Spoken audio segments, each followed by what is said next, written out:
Spirit's moving, everybody's in unison, and that's the way it is with the Christian unity, which what we're all in is Christian unity, and the bigger picture, and the bigger picture of that is we're all in service to the Lord.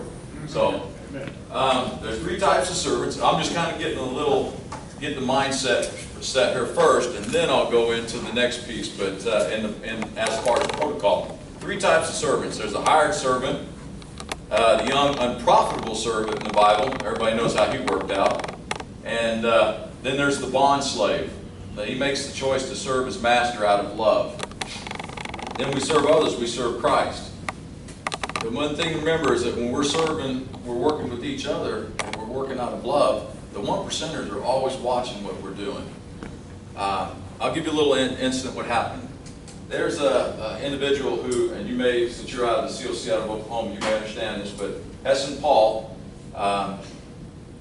he was in the COC over in Oklahoma as a treasurer for like 20, 30 years. He had been there forever, but he'd always been watching all the Christian clubs, or the Christian ministries, Christian clubs, and Christian RCs, all three play in that.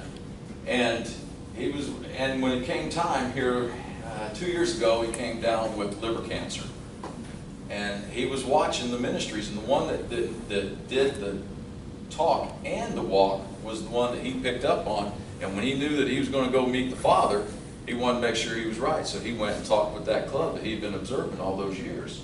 And so that was the individuals that led him to Christ, and he attended their church up until the time he passed away. And then they also conducted his funeral.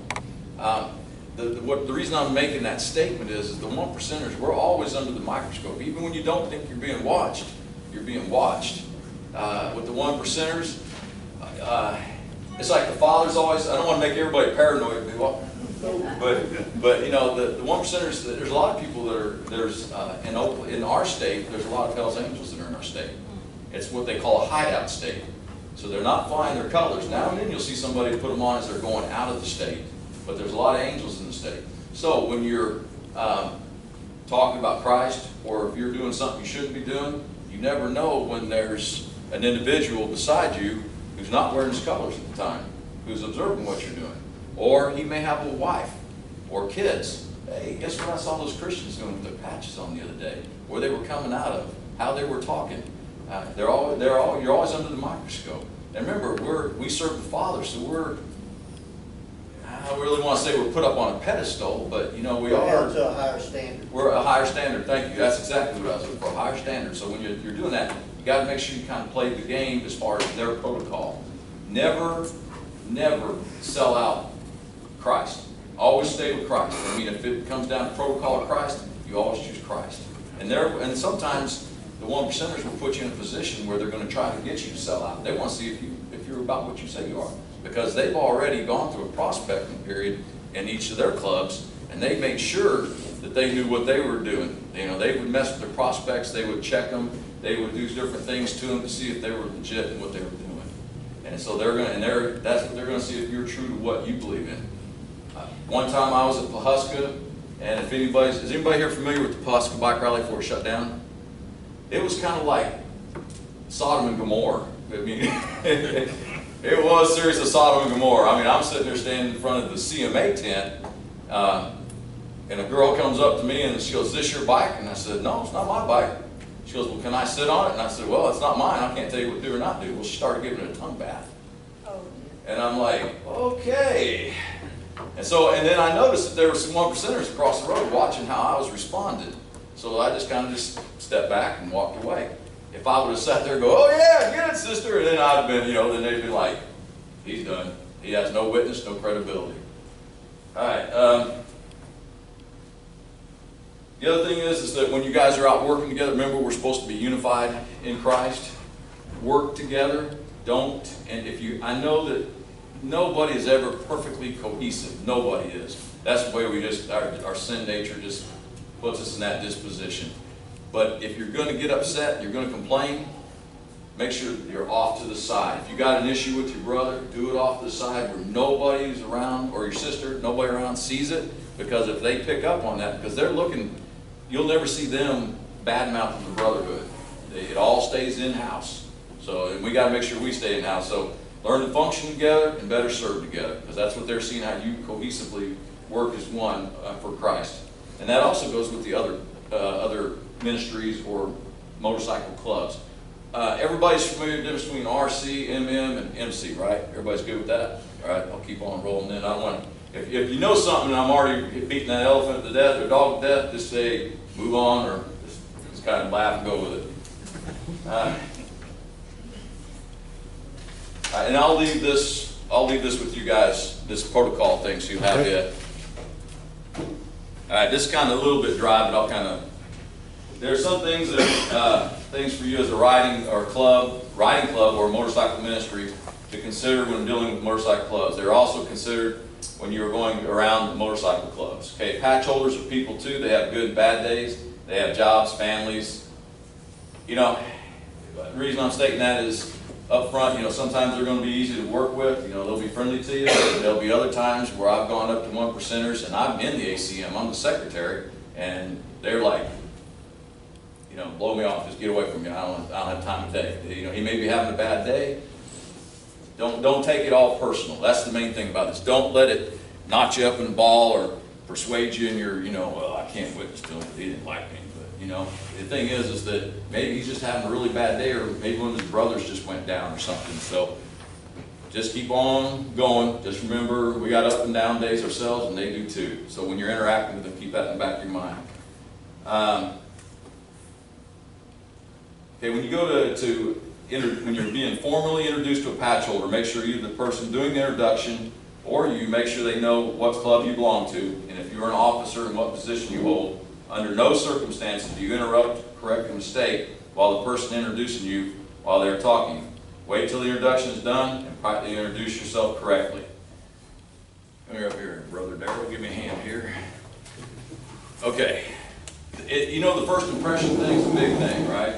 And it starts with the handshake. So if he's like talking to some other people, and I just walk up there, and you got to be careful. I know that there's you're like, oh man, I'm getting a chance to witness. And I know how it feels when you're really getting the spirit moving, you're ready to witness, and it's like, it's great. And then all of a sudden you just like walk right up in there between two patch holders and go, hey, how you doing? You know, and all of a sudden you just blew it. You just like, you're done. Go on back to the back row. But so when if there's like a 1%er standing there, he's going to give you the option. He'll either reach out his hand and shake your hand, or he won't. If he doesn't, don't worry. The more he sees you around, the more he'll get comfortable with you. Then eventually that's kind of like you kind of made it when they reach out and shake your hand. Or when you've really made it is when they'll reach over and give you a big old bear hug. But don't touch the patch. I'll get to that later. Kind of like with Outlaw Spur, took him a little bit, but seeing me time after time after time after time. Yeah, I think he probably seen you for what, 6 months before he finally shook your hand? Yeah. And then Daryl's like, yeah, fun to meet him, yeah. I'm in. Not really, we're not in, you know. There's always, what I always do is don't get down on yourselves. We serve God. We serve Jesus Christ. I mean, it don't get no better than that. But sometimes, they look at us a whole lot different than we look at ourselves. And don't nobody take offense to this, but one time I got caught between two patch holders getting ready to throw down. Matter of fact, it was before we were in our infancy of the ACM, and we had the Banditos and the Outlaws were getting ready to throw down in the bar that we were meeting in. And it was getting ready to get real rough for me because I was caught in between them. And after it finally settled down and nobody shot anybody, it was a Bandito Sport Club comes up to me and goes, you know about you Christians? I said, what? He goes, you know how we view you guys? I said, how? He says, you're one step up from the gays in prison. Like, wow, that's how you view a Christian group. All right, guess what? I'm still here to serve you. And when I replied that way, instead of being offended, then that's how God's love can come through. That's how you keep the mercy, the grace moving. Because instead of taking offense, I send back the grace. But it always keeps me humble because I know where I rank in their eyes. So just keep that in the back of your mind when you're dealing with them. That's how they view the Christians. So but the whole thing is that we know we're not that level. But to serve, but to be a servant, I'll be last. So, and I don't do it to be someday I'm gonna be the great big old crown in heaven and all that. Hey, if I make it in the front door, I'm happy. so it's all good. All right, so let's say he's the 1%er, and I'm going to walk up, and then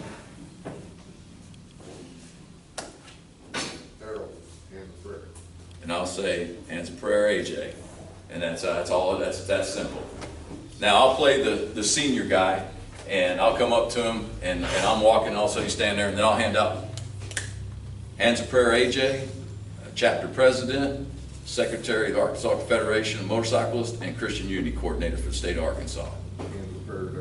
Okay, that's when you come up to that's when you're dealing with an officer. You'll see it on there. It'll be either president, or it'll say national on the back of his patch or something like that.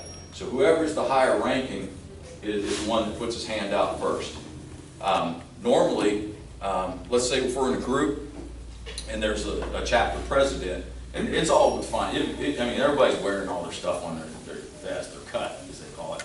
So when you see that, if it's a chapter president and you want to approach him, then what you have to do is look for the sergeant of arms. Go to the sergeant of arms first, and then go to the chapter, and then he will talk to the president, and the president will come to you. And I know this is kind of like, wow, why do we got to do it this way? Well, if we're going to put on the patch and we want to witness to this culture or subculture, then you got to play the game to, you come all things all in to be able to witness to them. And that's all we're doing, okay? Well, we're stepping into their world. Exactly. We're going into their world. No, this is God's world. This little part is their world, and we're trying to get into there and to have a communication with them. And just like you said, humbling ourselves to do that. Yeah, because our boss is a lot bigger than their boss, but That's right. They don't know that yet. That's right. So. Exactly right. And we're trying to get them to know it before it's too late when the big boss shows up and it's all over with. So, all right. Greet them as you would meet anyone else. Wait until the offer is made to shake hands. Do not interrupt. Wait for them to recognize you. Do not be offended or make a big deal if they don't offer to shake your hand. Many times they want to get to know you or your club a little before they will offer to shake your hand. Goes back to what we was talking about Outlaw Spur. This is a big thing with these guys. Their words are bond, right? Amongst the brotherhood. Never, never, never, never lie. If they catch you in a lie, you've lost all credibility. And you may, and the bad thing about it is it's like you're guilt by association. So if this brother lies, then all of a sudden, well, then all the rest of you are that way. You've all lost it. Yeah, you've all lost. So it's real important that you, and if you mess up, go tell the boss. Go tell the president of your guys' group, hey, this is what's happened. I messed up. Or I got caught, or they put me in a bad situation. So, but I'll cover that a little bit more. All right. You can refuse to answer a question in a polite manner by saying something like, it seems like club business. I would like to refer that one to one of our officers in order to get better information to you, or be prepared to answer the question about what your club is about, such as, we are a riding club or we are a motorcycle ministry. But if there's something, if you don't feel comfortable or you feel like they're asking a question, you'll know when the Spirit's moving in you and something's, you become unsettled, then defer it to your president. That's the best way to do it. You'll never go wrong that way. All right. Remember, You won't lose any face with them doing that either. no, because they're realizing where you're within your limits, your capabilities, what you know and don't know, and then you're just pushing it to the boss, the president. All right. Remember, as we're non-territorial. Christians are non-territorial. God owns it all, but we can't tell them that until they give us the opportunity to speak to them. So we're non-territorial. We won't sit there and we won't we're not Silent Springs, or I'm not from Bentonville. I don't get to claim where I'm at. That's just the way it is. So we're non-territorial, but I always smile and think in the back of my mind, yeah, God owns it all. All right. Here's the big thing. Always make sure you stay neutral. Like when if I go to the Outlaws Clubhouse, then I have to make arrangements to go to the Mongols Clubhouse, the Banditos Clubhouse, and the Sons of Silence Clubhouse. And then when I go to a bike function, I need to make sure I talk to somebody from each one. If it looks like I'm becoming partial, they'll cut you out real quick. And that gets back to don't wear. And this is something I think you're cleared on, you won't have a problem with, but some of the ministries, they're all hung up about, it's real important to get the right heart with this. Remember, we're servants, we're serving the Lord. It's not about the colors. The colors are a tool for us to function in their society, in their world. That's what it is. If you get hung up about the patch, and I want a 3-piece patch, and I want to do this, and I want to do that, and I want the acknowledgement of man, that elevation, good point right there. You want that elevation of man by putting on a, I'm a bad biker type dude. Well, what happens is they will give you the opportunity to put on a sport patch. And if you do that, your ministry's done. I'm telling you, it's done. Because they'll try to intimidate the presidents to come in and be a support club for them. Once they do that, and it happened to Salvation Creation. And we were talking with me and Sicko, Survivor Sicko is the chair of the ACM. And I said, man, they just took off their color. They didn't want to be an MM anymore, they wanted to be an MC. And to do that, they had to put on a support patch. And when they did that, within 6 months, they were absorbed into the polecats. And you'll see a lot of the polecats at the ACM meetings if you show up. And what's happened is they were absorbed in, they were forced. Once you say you're supporting what that club does. So, I'm not telling you what to do, because it's your guys' world, you're rocking it, but I would highly suggest never put on a support patch. We support God the Father, the deal. All right. When you're doing your stuff, don't offer forum links or websites. It's better for them as club officers. Don't tell them to go look at our website. No, don't do that. Tell them, go talk to your president. Do not brag. Here's the big thing. They will never tell you, and don't ask how big their numbers are. That's something that they keep to themselves. A lot of times, like at this National Coalition meeting I just came back from New Jersey, I saw one 1% club that had a lot of brand new patches on. Nice, pretty, shiny patches. So what I think they did was they plussed. I'm not saying they did, but it appeared to me that they plussed up their numbers to make it look like they had more people in their club than they actually did. That's what you kind of look for, is those type of things. So you never ask them how many they have in their organization, and don't divulge how many you have in your organization. All right, do not volunteer club info. Don't go up there and say, our president, I saw him last night. Don't do that kind of stuff, because that shows disunity amongst you, and once they see that, they'll start working it. And you always want to have a unified front to them and serve in unity. Okay.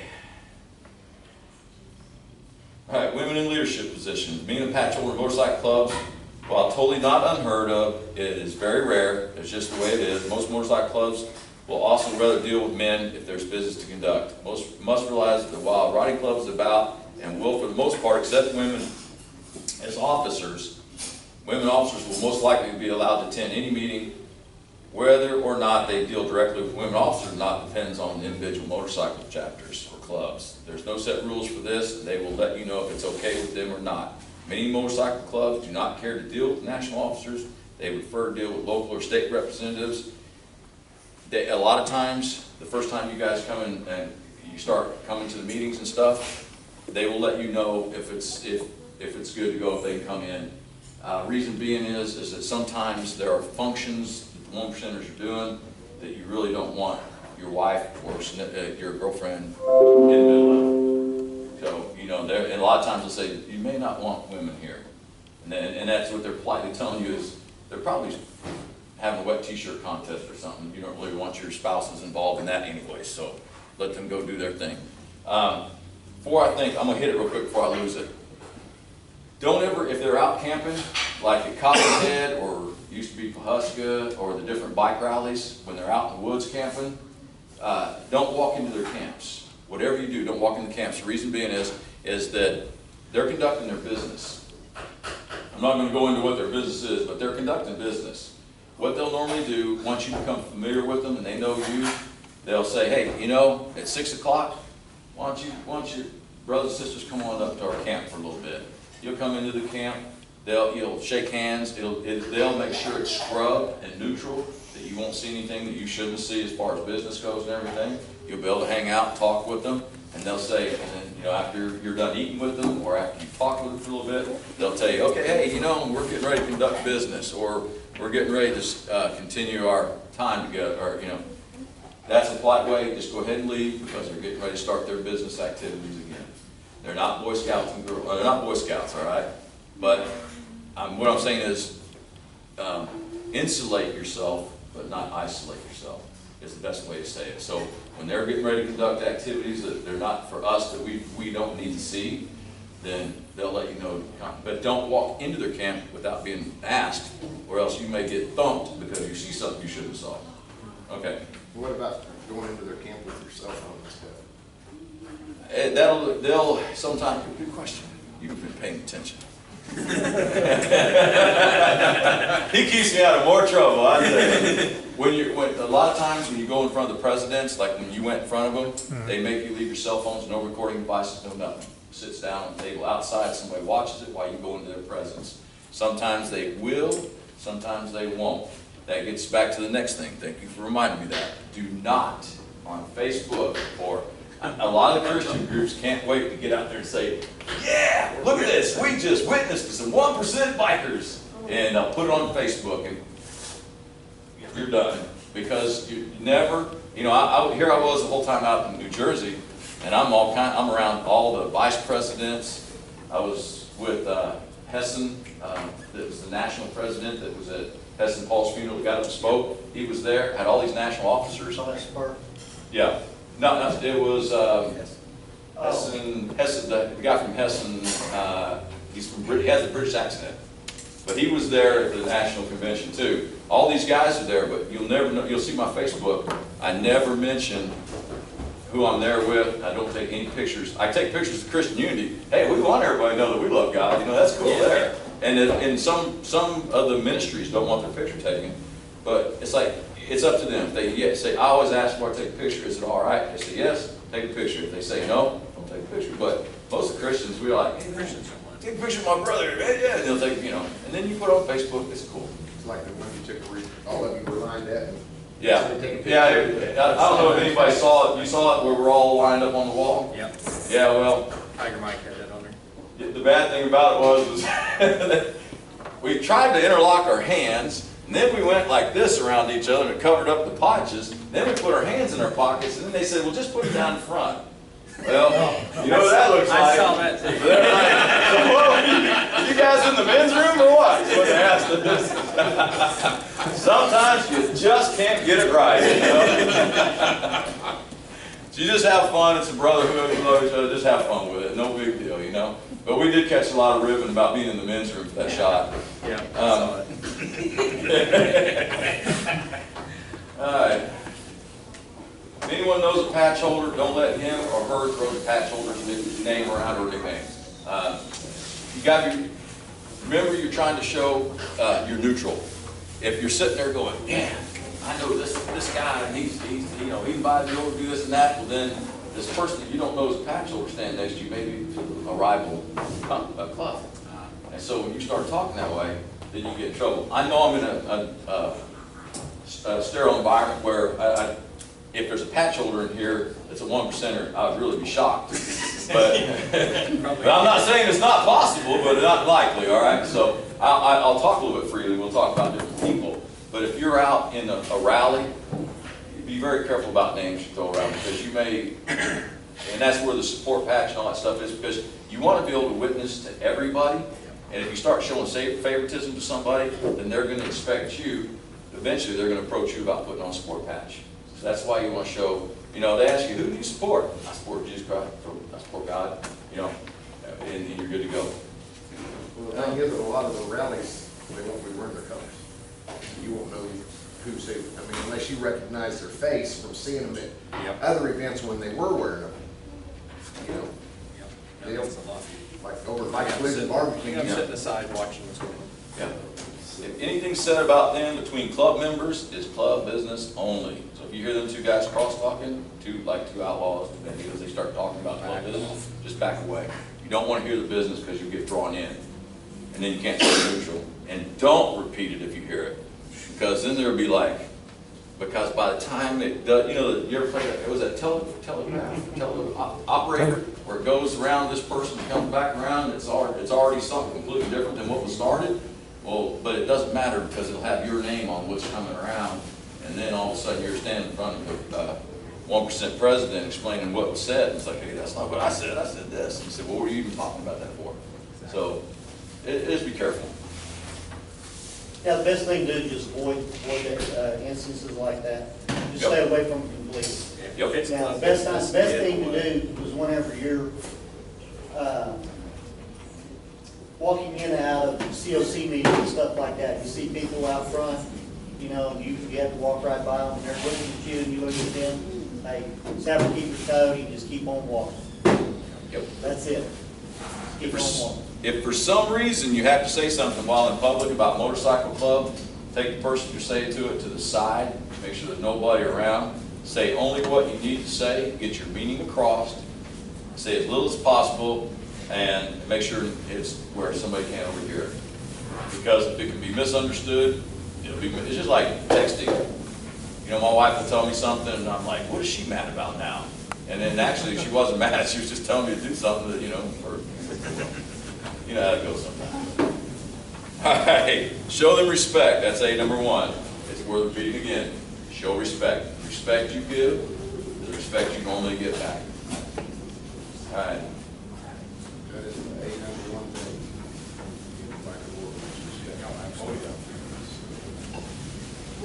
Well, your biggest enemy will be your own mouth. That's what you really have to watch more than anything. You start feeling comfy and warm and fuzzy around somebody, and your mouth will get you in trouble almost every time. Okay, this is kind of, this little piece here is like chapter location bars. This is basically when you're putting on a bottom rocker that says your location, you're now claiming territory, which you don't claim territory. So I'm just going to throw this out there real quick. No CLBs, chapter location bars. Any territory rockers or anything given the appearance of a rocker should be worn with your MM patch, RC. State flags, state logos may be worn in some areas. Some of the clubs won't even, depending on Illinois, I think it is. They don't, no, not even state patch, but some, you know. If there's a question, get with your president if you're going to put something on. You guys are pretty regimented on how your colors are set up, right? So it shouldn't be a problem.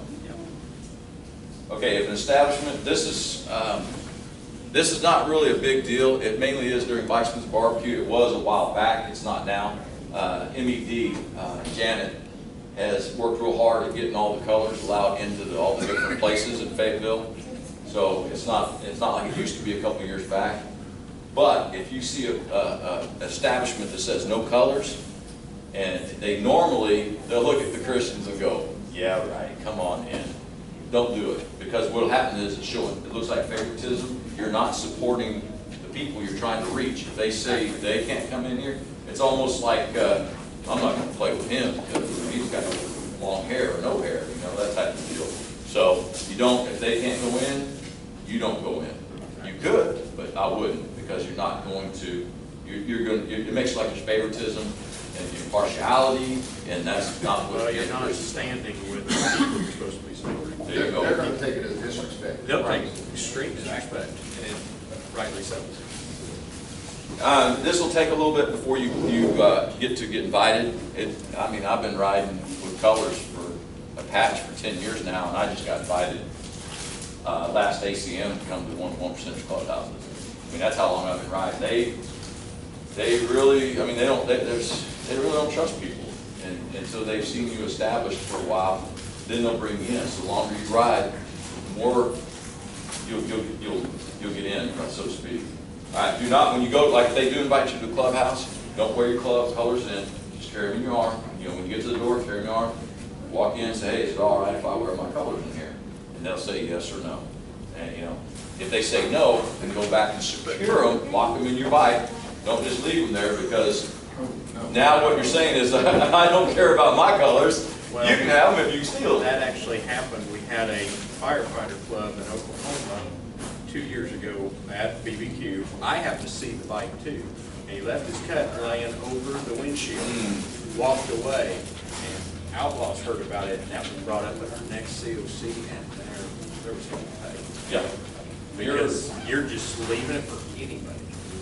And if they would have solved, they would have snagged Yeah, if it's been one of their own brothers that done it. it. No, they would have snagged that. Oh, yeah. Yeah. But if their own brothers would do something stupid like that, he'll lose it.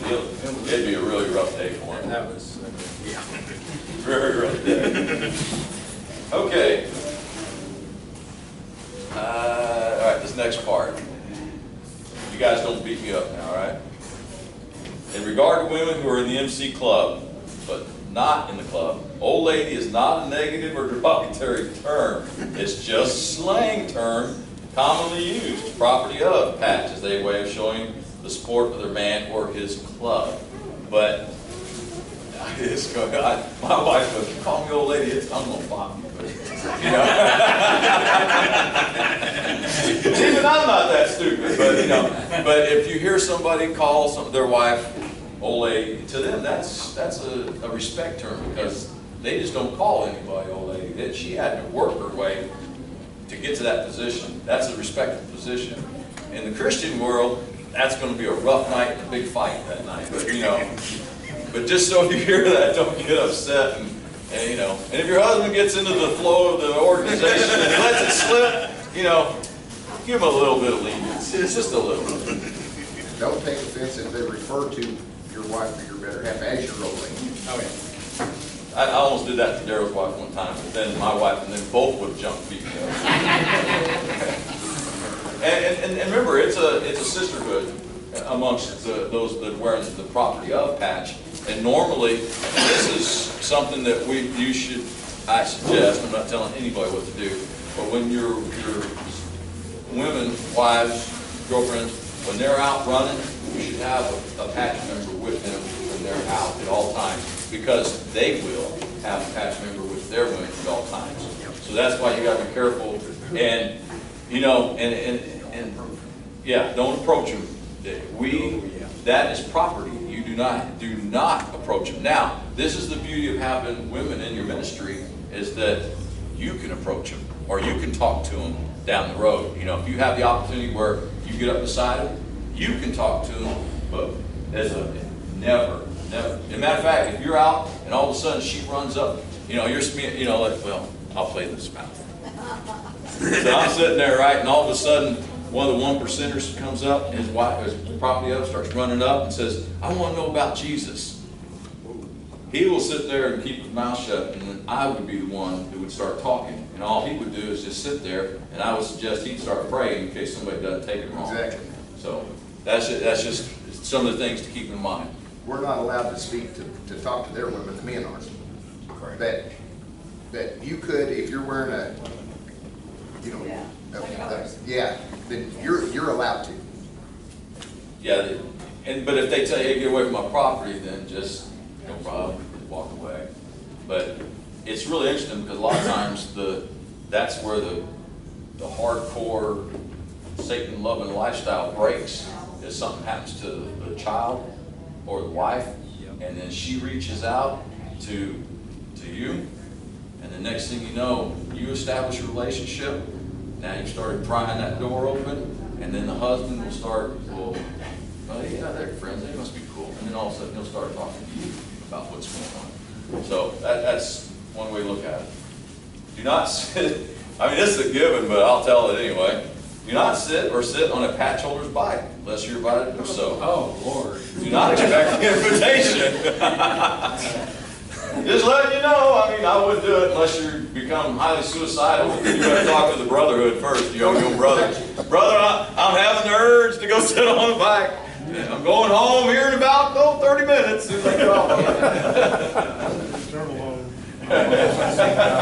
Just one thing, you gotta have common sense. If you don't have common sense, man, you need to stay away from those people. Because you're gonna end up getting in trouble, you're gonna end up getting everybody else in trouble. Exactly. And we as presidents and vice presidents and so on, we have got to make sure that we have people that have common sense. And then where do you figure that out at? This is good. You're perfect, man. Your timing is perfect. God works like in unison. When do you find that out? When do I find that out? Yeah, about before they come into the ministry. When they're prospected. You guys prospect?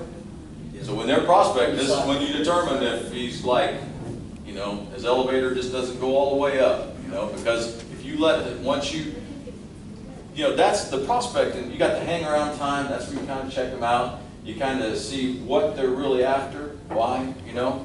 Are they just coming after a patch because they you know, or they actually, are they a servant? You know, we prospect, and it's tough being a servant, because we're gonna see if you're gonna be a servant.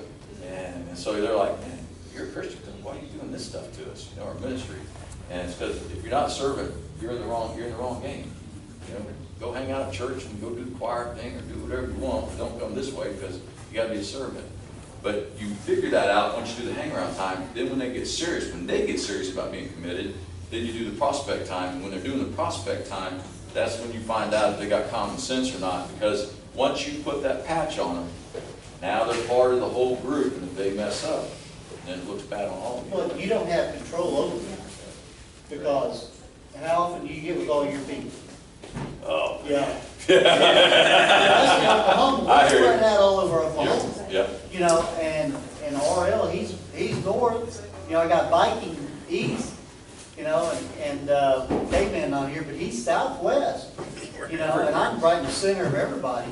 You're And Oklahoma I City? don't have any control, you know, so these guys, I have got to have 100% trust in them that they're not gonna go out here with their patch on and do something stupid, where I get a phone call, hey, you got a patch member up here doing this, then I gotta make a trip to wherever, and it's not, but it's 2 hours away from me, that's no big deal, right? But I gotta go do something, then I'm gonna have to go to their president and talk to whoever. Yeah, you really don't want that call from Spur in the middle of the night. I got your patch holder over here. Yeah, no, you don't want that. That's You know? where the prospecting Huh? comes into play. Yeah, yeah, so you better make sure your guys are right in line. Yep. So you guys got a good grasp on this. That's the most important thing. A lot of people are trying to build their ministries real fast because they want numbers. If you don't have the right heart, Satan's going to blow you up. We are not a riding club, guys. Right. That, How did Outlaw Bush put it that one time? We earn our taxes, they're not given. That's right. see, some of the RCs and some of the ministries sell their patches. And there's, and how do I be very, very honest about this? I just talked to an organization, a national officer who's trying to come into Arkansas. Their individuals are a national group. They're well known everywhere. But how they would patch out is if 6 to 8 members wanted in their group or their church wanted to put on a 3-piece patch, a 3-piece motorcycle ministry patch. All you had to do is send them the money. They would send it out. Boom. You're all now 3-piece patch members. They had no clue of the protocols. They didn't know what, and they became, and with that ministry, it was designed that we're going to be bold for Christ. There's a fine line between bold and arrogant. And if you go to the arrogant side with the 1%er, they have no problem popping you upside the head a couple times. Right. So, and now this organization, which is huge, has decided, hey, you know what? We went about this all wrong. We got to prospect these guys to make sure they got the right heart, because we got a bunch of arrogant, bold people running around making these COCs, ACM, making people upset. And here what happened in Arkansas, I don't know if I should be covering it, but I will. One of the Christian clubs or ministries that was running around, who hadn't come through the process that you guys came through, they just decided, we're going to wear our colors, we're going to do whatever we want. One of the 1%ers pulled them aside and says, take the colors off. No, take the colors off. You know, you may win that initial confrontation, but it's their state. They're going to keep coming, keep coming, keep coming. So, and they took the colors off. So, and now they'll come back. We'll probably see them at this next ACM. They'll come back through. Now they got to start over. The thing is, though, is that they can't take the colors off. Yeah, that's not her. No argument, no. Fine, it's off. Put it in your bike. Yeah, that's a good point. Well, I asked you for this somehow. Well, If they tell you to take the colors off, don't get in an argument. I mean, just nice, politely. Is it about the cut or is it about the ministry? Yeah. If you get arrogant back, you lost it. You won't be able to have a chance with that person, or probably that whole club. Or the whole club. And Now, if you are an actual member in the state and stuff like that, it's usually smart to go ahead and remember their name and that patch and let your president. and then he'll let the COC president He can know. deal with that. And you really don't want to be on the COC president calling you up wanting to know why you're messing with the ministries. Because some of these, I can tell you right now, that Arkansas and the COC chair for Oklahoma are both strong Christians. Yes, sir. So if you're one of these or one of these support clubs that's trying to make a name for yourself by picking on Christians, it'd be a very bad idea in either In state. these two states, yeah. Yeah, in these two states, definitely be a bad idea, because they are Christians. Now, they just don't, they got, They got their stuff. All right, having absolutely no doubt that a motorcycle club is serious, and they have been known to physically educate a person who shows disrespect or displays a bad attitude. So just so you know, I've warned you up front. On the prospects, and trust me, I messed this up when I was starting out. I call them prospect, Bandito prospect. It's just Bandito, they're not a prospect. You don't address their prospects, you address them by their club. It's like, so. But here's where you guys can really make some heyday, make your hay there. Deal with the prospects. Everybody's treating them like crap, they're pushing them around, they're checking them out, they're making them do all kinds of stupid stuff and demeaning them and everything. But if they're away from the group doing something, hey, introduce who you are. They'll introduce themselves as, Bandito prospect so-so, okay? Witness to them, work with them. Hey, I see you taking care of everybody else here. Here's a bottle of water for you. And then later when they patch out, they're going to remember you. And when they remember you, now you've already knocked down one of those doors that you're trying to get through. When they were down here. When they were down here, you showed them respect, and you tried to take care of them and meet their needs. And when you do that, you open it up later when they become full patch. They're like, I remember that dude. He got me a bottle of water when I was like ready to fall out on the ground. See, that's the last thing a prospect is gonna be expecting, is somebody to show him any kind of respect. So when you do that, and you're being a servant, there you go. You open up. You're really making it. You're paying off in the long run. Well, as far as ranking goes, ministries, like you said, is you can't get much lower other than a rifle club. Yeah, it says when you treat a prospect or even someone you suspect is a prospect, do it as the same way you would treat a patch holder, with respect and courtesy. Many clubs will take offense to someone outside their club using the prospect term, calling someone prospect. If you are not a patch holder of that club, more than often it is considered disrespectful. So don't call them prospect, just treat them with respect. Bottom line, it all boils down to serve, hard love, respect. You're never going to go wrong. Or probationary, Yeah, everybody's familiar with, I know you guys know, everybody knows probation, when they say the probationary? They probably better just go ahead and talk. Go ahead. Go ahead and visit about it. No, go Okay. ahead. Probationary is usually somebody that was in, and this isn't in concrete, okay, it isn't stone, but a lot of times you have a support club, and that individual has really showed that, he's all about being serious and being a biker. And what they'll do is, instead of making him prospect through, sometimes they'll make him be a probationary.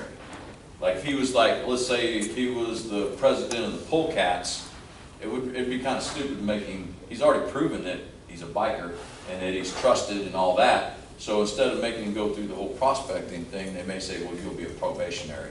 Or he may have been out for a while and came back in, and they'll say, well, we're going to make, just in case you didn't become a cop without us knowing it, we're going to make you go through the probationary period. Or There's some, move from one chapter to another chapter. Yes. They might. Sometimes they do. sometimes.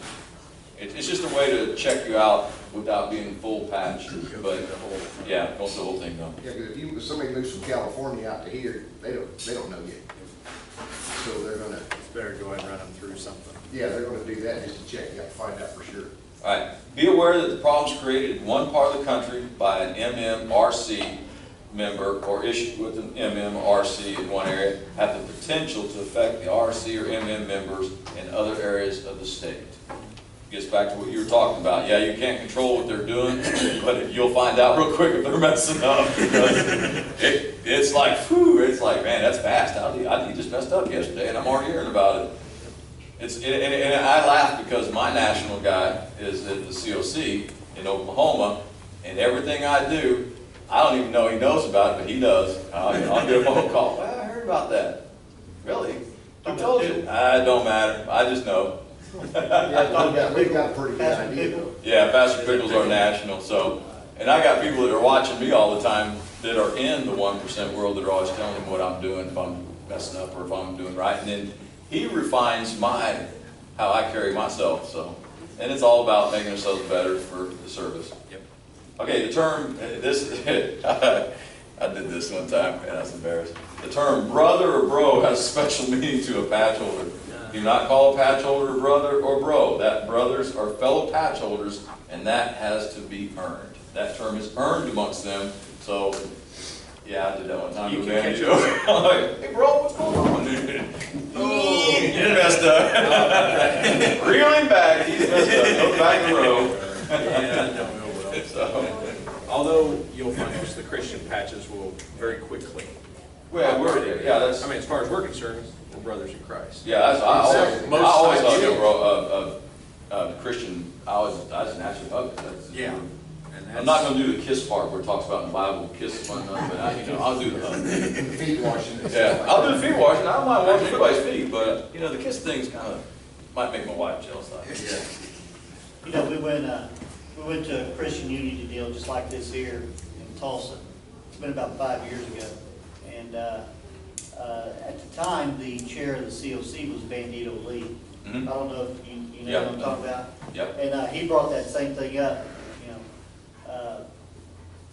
A lot of people don't know him, but he was right to the point. Mhm. And he stood up and goes, "Well, none of y'all call me brother because you're not my brother." And this is the reason why he explained it to me. And it's like,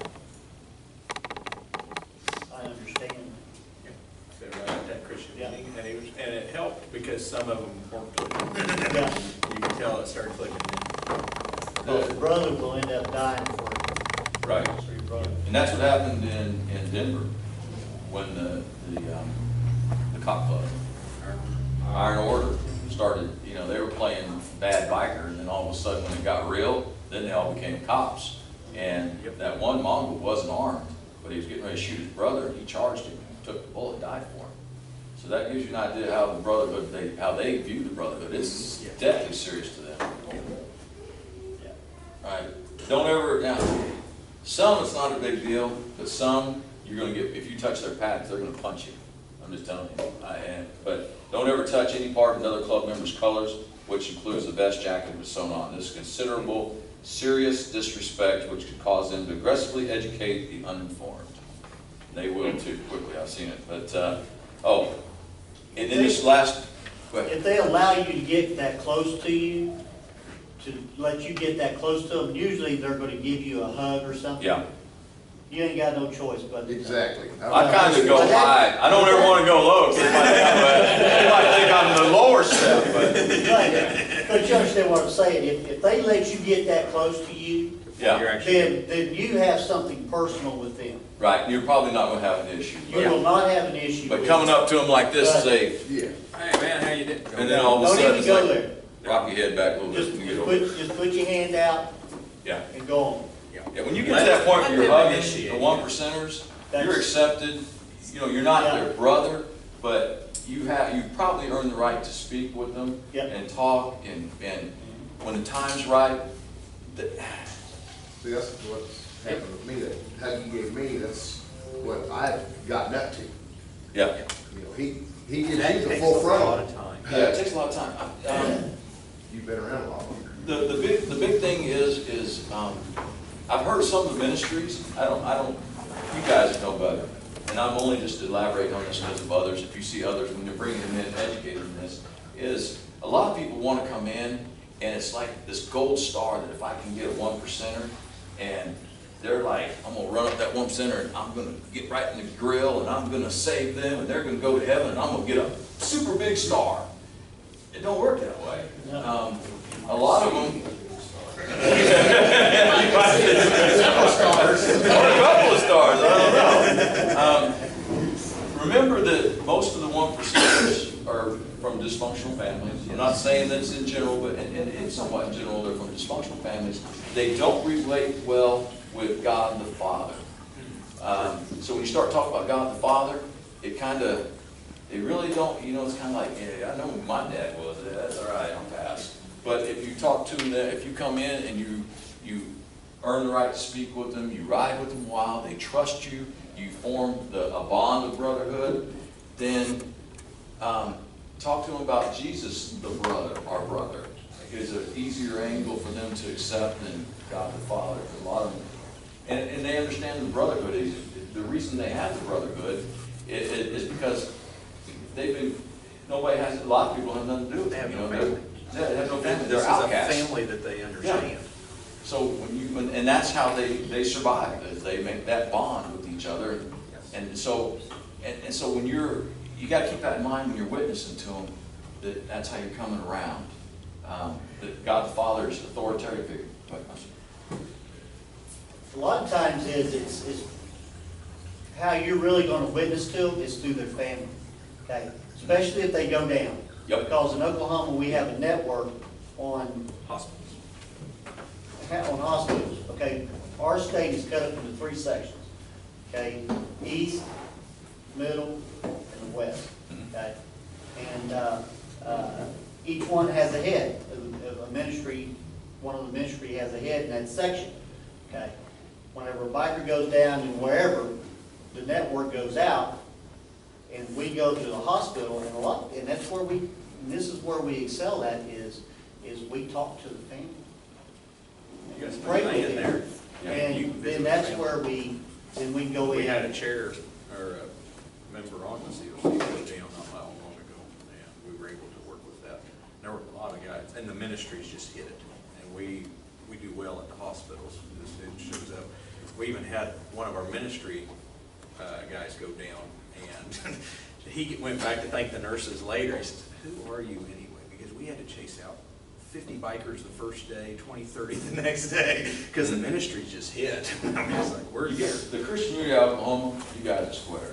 I'm telling you, you guys got it. It looks good. I mean, I hear, matter of fact, I don't know if you guys have heard the word yet, but the governor of Oklahoma and 2 of the senators had sent a letter of appreciation, a certificate, and Stick and all those guys that were representing Oklahoma stood up, and they read this big, long thing, the awards presentation, thanking them for all the work they did at Norman, Oklahoma, after the tornado. I mean, and it was addressed to the Christian unity of Oklahoma. So that basically means all you guys were, and I mean, it sung your praises about how well you guys came together, how you took care of the families. Also, Louis Knobs is the Christian Unity Coordinator at national level. Louis was awarded this year for all the stuff he did at Waco. There's a lot of things that are going to. Do I have time to hit? Is it all right? I mean, I don't want to. I only got an hour, and I'm coming up on 5 minutes for my hour here, but I don't want to go over it, man. Okay, here's what some of the stuff on Waco. At first, they wouldn't let the ministers in. They held them off. And so about 2 to 3 weeks later, they finally started letting the ministers in. And here's some of the heartbreaking stuff of it. A lot of these guys, like I said, don't have family.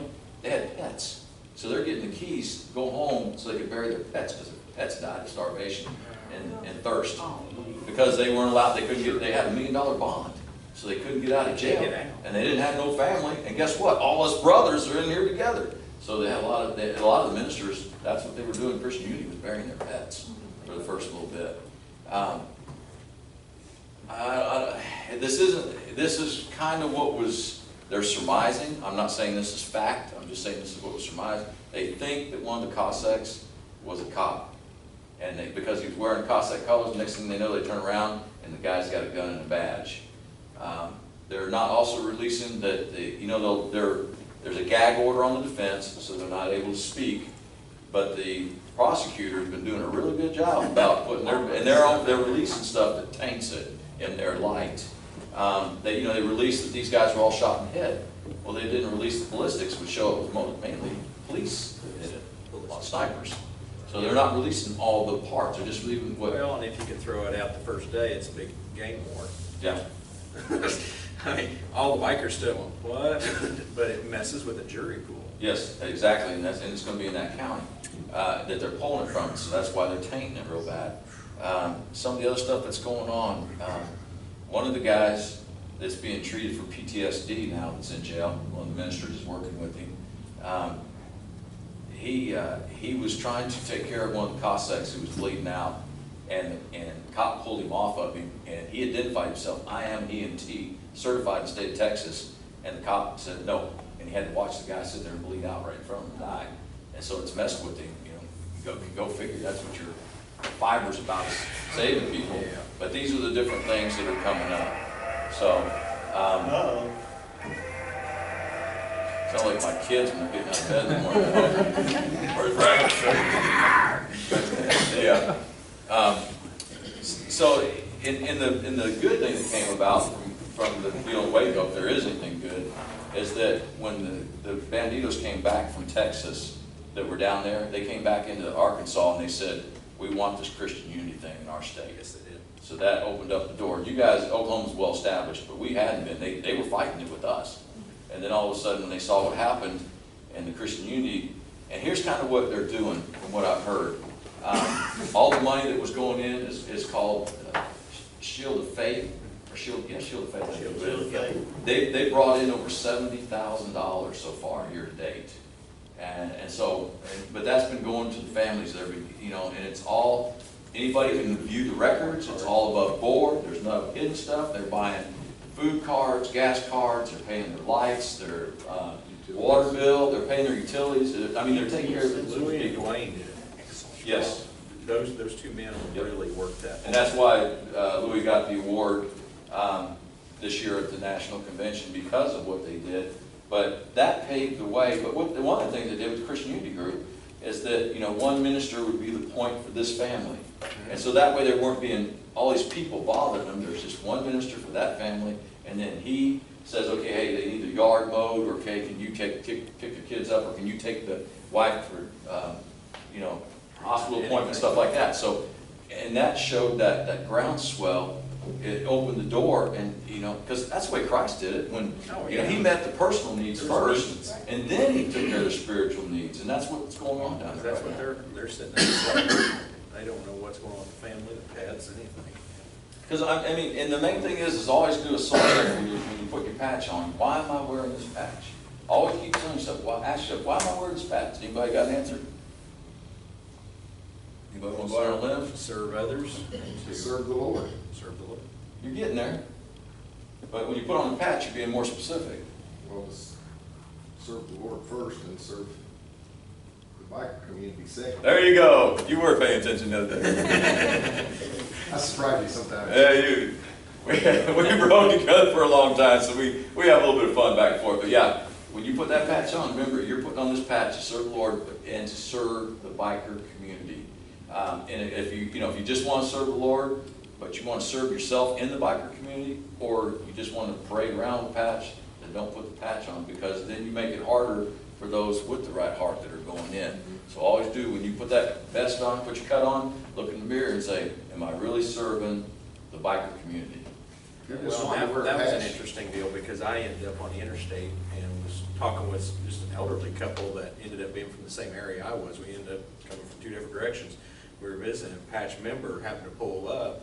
He did the right thing, came right up to me. I was ranking officer at the time, introduced himself, I introduced myself. We totally ignored these two older people for just a short time. Did our introductions, he went in, got his coffee, whatever he was doing, and I could continue my conversation. Had to try to explain it to them. We weren't being rude, but I've got a mission here. I'm not going to ignore him for this at this moment. I really need to deal with this. I'm going to cover this. I don't think it's a problem. I really would be surprised, but because you guys seem, I'm so sorry I'm late. I mean, that's about the ultimate embarrassment and disrespect, is showing up late. I've already told some of them you're going to be late for your own funeral. I know it. I'll be working all the way up to lunch when I get It's back. all right. We'll mention the pickle when we see him. If I hearse the Harley with the hearse on the back, it'll run out of gas on the way to the cemetery. We knew AJ was going to be late. He's late everything else. All right. The most important thing that you're dealing with, and why you do the soul check when you look in the mirror about putting on your cut, is be aware of the behavior and attitude. Always keep yourself in check, because, like I said, how we started this, you have your good days and your bad days, but they're a little more unforgiving when you have a bad day, if you know what I'm saying. And you mess up it for everybody else if you're having a bad day. So if you're having a really bad day, but Do not get caught up in the moment. Yes. ever. Just remember that, especially when you're in a COC meeting, and just, it happened this past COC meeting in Oklahoma. There was, a couple people called out because of something that happened with some of the, laws and stuff that we're trying to get passed in Oklahoma. Mhm. And, there were several people that that were saying stuff in the audience. Mhm. And we as Christians, we need to keep our mouth shut. Stay out of it, because that is not our fight. Right. That is Well, them. and And some- whenever we start some picking stood up. sides, They got- hang on. When we start picking sides, that's when people really start noticing. We have got to be neutral, just like you said there. We have got to be neutral all the time. Remember, their sergeant of arms polices their people. And we don't have a sergeant, well, a lot of us don't have a sergeant of arms, so we've got to police our own. If it's necessary, try to take action to avoid problems before they happen. And that's where it's rough on presidents and vice presidents, is that you're always monitoring your group to keep it in check. If someone appears to be getting too angry or loud or possibly disrespectful, take them to the side, suggest going somewhere else until they settle down. You could also let one of the officers of the club know about the situation. If an incident should occur in spite of your efforts, but no officers are present, make sure you let your officers know as soon afterwards as possible. If no club officers happen to be there and all of the MM or RC members are there or need to make the attempt to take that person aside, strongly suggest the offending member go somewhere else and settle down. Remember, if that individual gets out of control, the damage that they do is unbelievable, especially if you're the respect in the 1% world.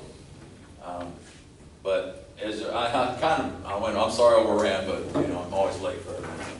But is there any questions? Any questions you have with me? I appreciate the opportunity to come and speak. I hope I didn't bore you guys too much, because I try to stay right on task, because that way I don't start going off on what AJ thinks. I stay with what the protocol is. You guys mind if I say a prayer? Oh, go ahead, sir. All right. Heavenly Father, Lord, I ask your blessing to be upon the brothers and sisters here.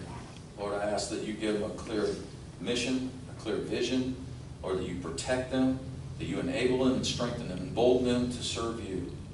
Father, thank you for this time together and this fellowship. Lord, we love you and we praise you.